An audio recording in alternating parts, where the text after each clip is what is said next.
He thought no one would ever choose him again, especially someone who could walk away.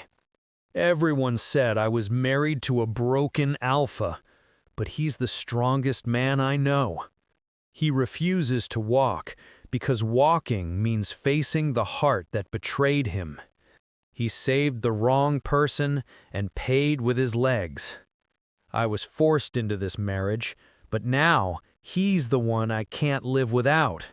My name is Evan Hayes, and 3 months ago, I became the husband of a man I had never spoken to before. A man everyone calls the fallen alpha, an alpha who cannot walk and who refuses to feel anything for anyone. His name is Aiden Blackthorne. If you think that sounds romantic, trust me, it's not. It all started the night my mother sold my future for a house loan we couldn't pay. I remember her shaking hands when she said, "Evan, you're our only hope." Hope? No, I was a payment. The Blackthorns, one of the richest alpha families in the city, offered a deal. Marry their broken son and secure our family's future. I didn't even get a choice. Next thing I knew, I was standing in front of a giant mansion, holding flowers I didn't pick, wearing a suit that wasn't mine, and promising forever to a man who didn't even raise his head to look at me. Aiden stayed silent the whole wedding, not a single word. He just sat in his wheelchair, cold eyes staring through me like I didn't exist. That night, I was shown to a small guest room at the end of a long, cold hallway. No welcome home, no smile, just a warning from his sister. Don't expect him to care. The accident changed everything. I nodded, because what else could I do? The first week, I didn't see him once. His room was always locked. Meals delivered through caretakers. I could hear the sound of wheels every night, pacing the halls like a restless ghost. I tried once to leave the house. The security guards stopped me before the porch. "Mr. Evan, you are not allowed to leave without permission." Permission to breathe. Day 14, that was the first time Aiden spoke to me. He rolled in when I was setting flowers on the dining table. His voice was sharp, like winter knives. "Don't touch anything. You're only here so the public doesn't pity me." I stood still, nails digging into my palms. "This marriage isn't real. You will never be my mate." I forced a smile. What happens when people notice we don't act married? He leaned forward, eyes colder than the marble floor beneath him. "Then act. But don't ever think you matter to me." Every day after that, he passed by me without a single glance, without a single hint that I was another human being living under his roof. But something felt wrong. His hands. There was strength in them. Muscle. And once, just once, I saw him standing. A late night, lights off. He didn't know I was watching. He stood beside the window, back straight, legs steady. Not a man who can't walk, but a man who refuses to. The next morning, I asked a maid, "Why is he in the wheelchair if he can walk?" She panicked, eyes wide, and whispered, "Never ask him that again. He might throw you out, or worse, he might let you stay." Her words chased sleep away for nights. Soon, public pressure arrived. A charity gala. We had to go, as a loving couple. I wore a bow tie he didn't even look at. He wore a mask no one dared question. Lights flashed, reporters swarmed, whispers followed. I held his hand, for show. He didn't pull away. His fingers were warm. Unexpectedly warm. People asked about the accident, the tragedy that made him wheelchair-bound. He stayed silent, jaw tight, enough to shatter teeth. To save the moment, I leaned close to his ear and whispered, "Just squeeze my hand once, if you want me to answer for you." He squeezed. For a second, he wasn't cold. For a second, there was trust. I smiled for cameras. I lied for him like a professional. Even called him my beloved Alpha. Crowd adored it. And when we got back to the car, he finally looked at me. Really looked. His voice was quieter, but still sharp. "Why did you help me?" I answered honestly. "Because no one else would." He stared at me like those words punched him. Then he said, "Don't expect kindness in return." And yet, that night, I found a blanket folded neatly outside my door. No note, no thank you, just warmth left by a man who swore he had none. I picked it up and smiled like an idiot, because for the first time, I had hope. Hope that maybe this forced marriage wasn't a prison, after all. But the universe doesn't let hope live long, because the same night, I overheard the family doctor shouting at Aiden, "Your legs are recovering perfectly. Why won't you walk?" And Aiden's reply chilled my bones. Because the moment I stand, they will expect me to lead again. And I'd rather die than be their alpha. Right then, I realized this cold, heartless man wasn't broken by his body. He was broken by betrayal. I didn't sleep that night. Aiden's voice kept replaying in my head. I'd rather die than be their alpha. What kind of life did he live before the wheelchair? What made the strongest alpha choose to fall? Morning arrived too fast. I walked into the dining room and froze. Aiden was already there. Not in his wheelchair, not sitting, but standing, leaning slightly on the table. Our eyes met. His widened so fast, like he'd been caught stealing oxygen. Then he quickly dropped into the wheelchair, as if I didn't just witness a miracle. Say a word, and you're out of this house. His voice was low, dangerous.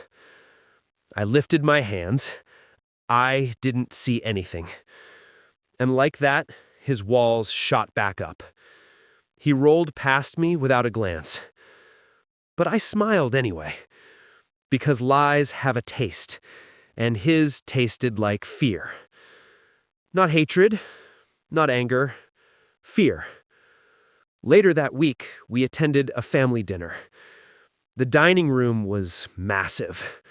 A table so long you'd need a microphone to gossip properly.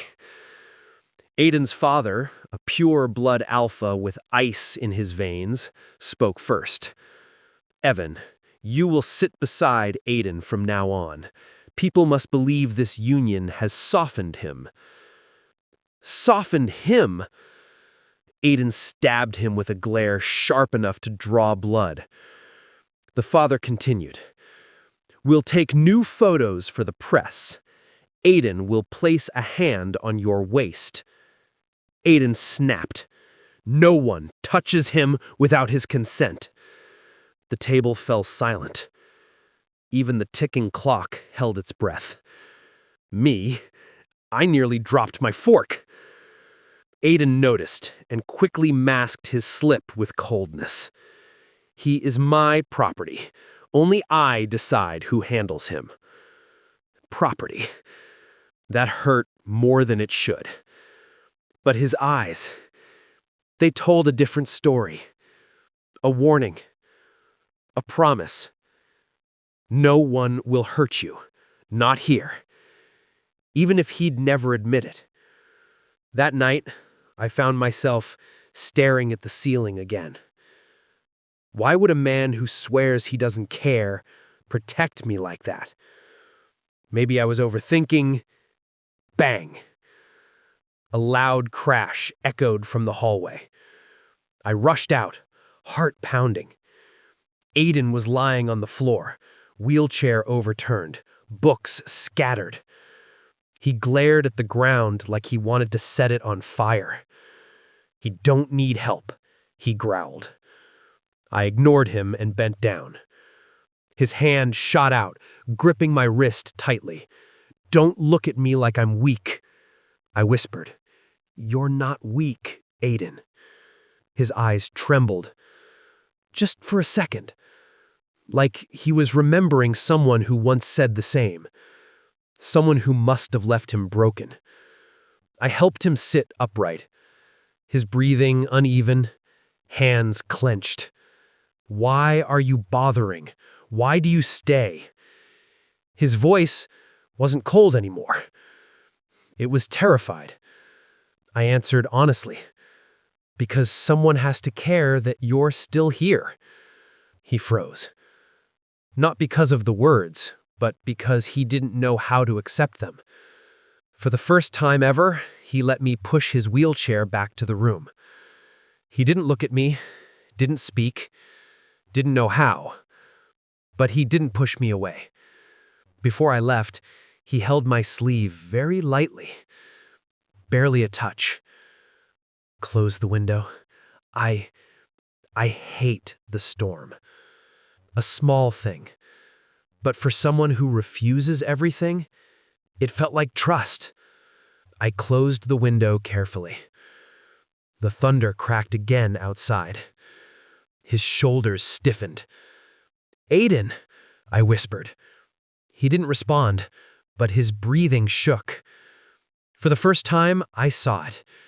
Aiden Blackthorn was afraid of the dark. Not the Alpha the world feared. Not the cold husband who pushed me away. Just a man, alone with a past that haunted him every night.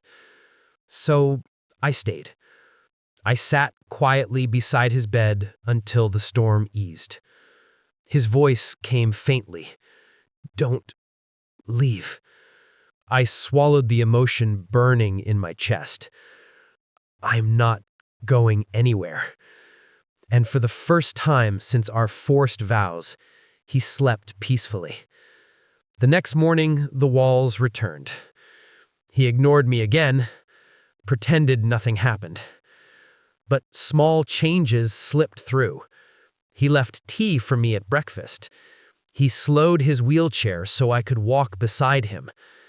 His eyes followed me when he thought I couldn't see. And I realized something terrifying. I was starting to fall for a man who didn't believe he deserved love.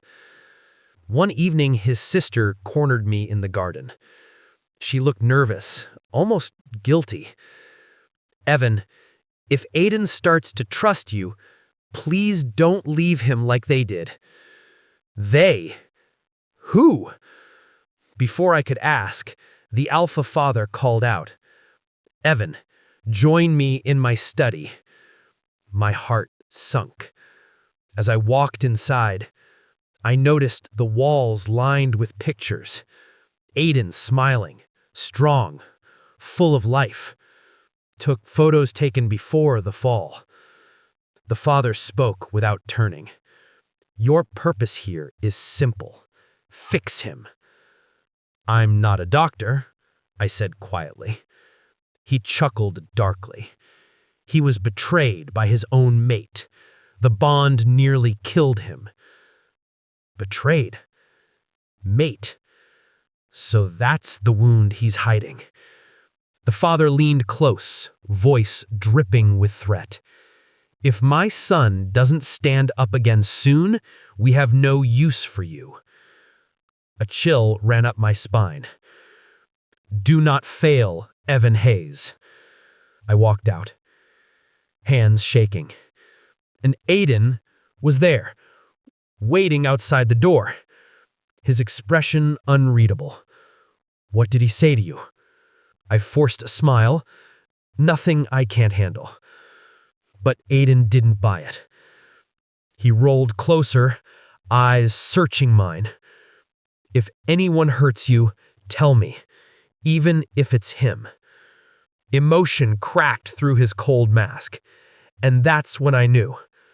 The fallen Alpha was slowly standing back up. Not on his legs, on his heart. But hope is a fragile thing, because right then, a new voice echoed from the hallway. Aiden, I'm back. A tall figure stepped into the light, dark gaze fixed on us. A man with the scent of dominance, an alpha stronger than the air around him. Aiden's knuckles turned white. His voice dropped to a whisper. My former mate. My blood ran cold. His name was Lucas Voss, the man who once held Aiden's heart and crushed it. He smirked as he stepped closer.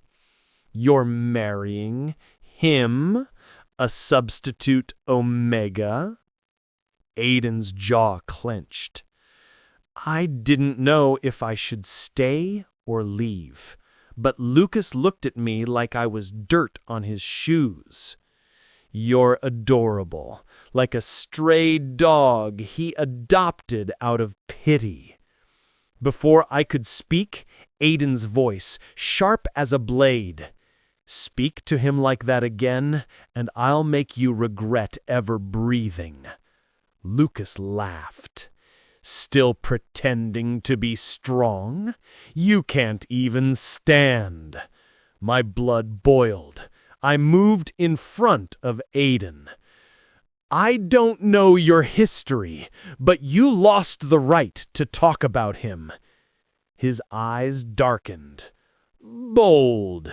His last Omega wasn't this stupid. Last Omega. The one who betrayed him. Lucas leaned toward Aiden, voice dripping venom. You think he's loyal? Wait until you see what you've become. Aiden's hands tightened around the chair. I placed a hand on his shoulder. I'm here because I chose to stay, I whispered. Aiden froze. Lucas scoffed and walked away. But Aiden looked furious, not at Lucas, at himself. That night, silence filled our room like a storm waiting to break. He finally spoke. Don't defend me. I don't deserve it. I sat on the bed edge. You deserve someone who sees you, not the wheelchair. He looked up, eyes afraid of hope. I held my hand out. Let me help you stand again. His voice cracked. What if I fall? Then I'll fall with you, I whispered. His breath hitched. His fingers trembled, but he placed his hand in mine. We tried. Pain, sweat, teeth gritted. But he stood. Just a second. Just enough. His forehead pressed to mine, breathing uneven, close enough to feel the walls he built, shaking. Don't give up on me, Evan. I won't, I whispered. He sat back slowly, but something had changed. He let me stay, on the same bed, not touching, but close enough that our breaths tangled in the dark. And for the first time, the night didn't scare him, because he wasn't alone. Days passed. Small progress became routine. He stood for longer. He let me push his wheelchair outside. He even laughed once, quietly. But happiness makes enemies hungry. Lucas cornered me in the garden. He used to be unstoppable, until the attack. I frowned. What attack? He stepped closer, voice low. He jumped in front of a bullet to save me. My heart stopped. Lucas smirked at my shock. He would have been fine if I hadn't walked away afterward. You what? He shrugged. A weak alpha isn't useful. A leader can't be broken. My fists clenched. You broke him. Lucas smiled, satisfied. And you're next. He walked away, leaving poison behind. I hurried to Aiden's room, furious for him. He looked up, sensing something wrong. What did Lucas tell you? I swallowed hard. That you were shot, saving him. His eyes darkened with old pain. I knelt beside him. Aiden, why didn't anyone tell me the truth? He stared at his hands. Because strength is the only thing that makes an alpha worth loving. No, I whispered. That's the lie that hurt you. His jaw trembled. He confessed, the wound tearing open. When I woke up, I couldn't move my legs. Lucas said he couldn't love a broken alpha. So I decided, if I never stood again, no one could force me to lead. No one could expect anything. I gently held his face. Aiden, you didn't fall. You survived. His breath shook, like he might break apart. Then he whispered, why do you care? And I finally told him the truth, because someone once called me useless too. I know what it feels like to be thrown away. His eyes softened, pain recognizing pain. Slowly, he reached for my hand, fingers interlacing like a promise, his voice barely a whisper. Stay with me tonight. So I did. Not as a husband by force, but as someone he finally chose. He fell asleep with his hand gripping mine, like he feared I'd disappeared too. I didn't. I wouldn't. Not ever. Weeks passed. Physical therapy. Stumbles. Victories. Smiles that lasted a little longer each time. One afternoon, sunlight warming his skin, he said, "Walk with me." I turned, confused. Then saw it. He was standing, pushing the wheelchair away. Step. Wobble. Step. He reached me, arms wrapping around my waist, breath hot against my neck. I'm still scared. I held him tighter. Good. That means this matters. He pulled back, eyes burning with something new. Hope. Desire. Evan, he breathed. Our lips met. Soft. Careful. Like learning how to live again. He deepened the kiss, finally letting himself feel. Our hearts pressed together like they belonged. Then clapping interrupted. We turned. Lucas stood there, fake applause, loud and mocking. Congratulations, Aiden, you're standing for someone else now. Aiden stepped in front of me, protective, alpha rising. I refuse to ever kneel for you again. Lucas scoffed. Don't forget who broke you. Aiden smirked, cold and sharp. No, but I choose who heals me. He took my hand, and it's him. Lucas clenched his jaw and walked away, defeated. Aiden exhaled, finally free. That night, he wheeled into my room, without the walls, without the fear. He reached for me. Stay in my room. in my bed as my husband. Not a demand, a request, a choice. Together, we lay under warm blankets. His arm pulled me close, his heartbeat against my spine.